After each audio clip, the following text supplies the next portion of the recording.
السلام علیکم ورحمۃ اللہ۔ محترم ناظرین، اس وقت ہم آپ کو جو نظارہ دکھانے جا رہے ہیں بہت ہی خوبصورت نظارہ ہے۔ یہ دیکھیں، یہ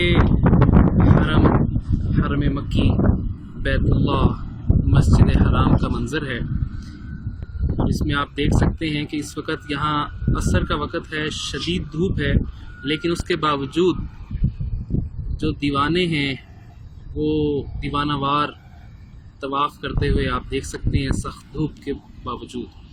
اور ہم آپ کو یہ بھی بتاتے چلیں کہ یہ جو آپ منظر دیکھ رہے ہیں اس وقت، یہ 120 منزل سے آپ یہ دیکھ رہے ہیں۔ مکہ کلاک ٹاور کے اوپر اس وقت میں موجود ہوں، اور یہاں سے آپ یہ منظر دیکھ رہے ہیں مسجد حرام اور بیت اللہ کا۔ مکہ کلاک ٹاور دنیا کے بلند ترین عمارتوں میں اس کا شمار کیا جاتا ہے۔ 120 منزلہ یہ عمارت ہے، اور اس وقت ہم اس کے ٹاپ پہ موجود ہیں۔ یہ آپ اگر دیکھ سکیں، یہ گھڑی ہے جو دور دور سے دیکھی جا سکتی ہے، تو یہ ایک بڑا زبردست منظر ہے۔